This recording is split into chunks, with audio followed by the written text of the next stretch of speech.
À Montreuil, dans le 93, ambiance travaux pratiques. Dans ce hangar de 700 mètres carrés, des artistes et activistes écolos préparent des actions en marge de la COP21.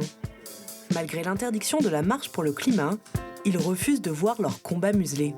On ne va pas se décourager parce qu'on a une interdiction de manifester. Et au contraire, c'est maintenant, parce qu'on est en situation de crise aussi, au vu des attentats, qu'il faut être encore plus solidaire et encore plus présent.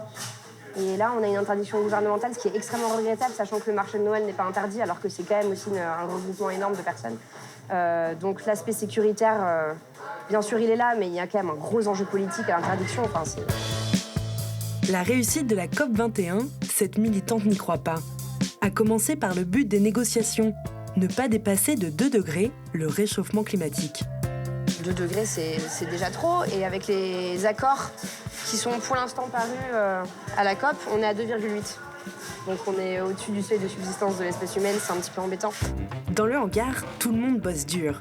L'objectif, contourner l'interdiction de la marche en affichant leur message dissident dans tout Paris. Et il ne manque pas d'idées. Je suis intriguée, qu'est-ce que c'est ça ? Alors, ça c'est pour une grosse installation, un gros char, dans le chapitre qui porte sur les responsables de la situation actuelle. Le chapitre s'appelle « À qui profite le désastre ?» Oui. Donc, ces petites boules, elles vont être, on va ajouter dessus le nom des responsables de la situation. Les multinationales, les OGM, le nucléaire, TAFTA, l'accord de libre-échange. Et on va les jeter à la poubelle. Parce qu'on considère que ce sont des fausses solutions. Donc on a fait une immense poubelle qui s'appelle la poubelle aux fausses solutions, les recettes toxiques, et chacun est invité à les jeter dedans. Je ne sais plus où donner de la tête. Il y a des messages à lire partout. Celui qui est assis sur cette grande toile blanche, c'est David, un artiste californien. Qu'est-ce que tu mesures ? Je suis en train de mesurer un dessin pour une banderole en forme de parachute. C'est une immense bannière faite avec un jeu de parachute pour enfants, sur lequel on va inscrire un message. L'inscription qui a été décidée, c'est « Justice climatique pour la paix ». Il était venu spécialement pour la marche pour le climat, et son annulation, ça lui rappelle un mauvais souvenir. Je suis inquiet pour la France, parce que j'étais aux États-Unis pendant les attentats du 11 septembre, et le gouvernement a utilisé ces événements pour nous prendre nos libertés individuelles, et nous ne les avons jamais récupérées. J'ai peur que le gouvernement français autorise les chefs d'État et les entreprises à user de leur liberté d'expression, mais pas les citoyens du monde entier qui souffrent du changement climatique.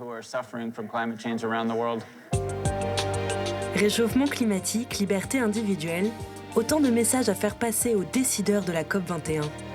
Les attentats du 13 novembre dernier font aussi réfléchir. Ils ont été perpétrés par le groupe terroriste État islamique. Et un de leurs premiers financements, c'est le pétrole. Oil, war, climate change, c'est ce sorte de cycle infernal où au cœur des guerres aujourd'hui se situe le pétrole, qui est aussi un des responsables du changement climatique. Donc le cycle infernal, guerre, pétrole, changement climatique, est un cycle qu'il faut rompre, dont il faut sortir, et c'est l'un des messages aussi qu'on voudrait porter. Avec les membres de l'atelier, David nous montre le résultat d'un des parachutes.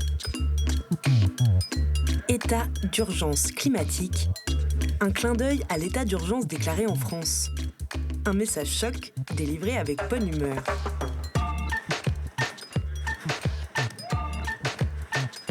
Une avant-première de ce qui nous attend ce week-end, mais d'ici là, nous n'en saurons pas plus.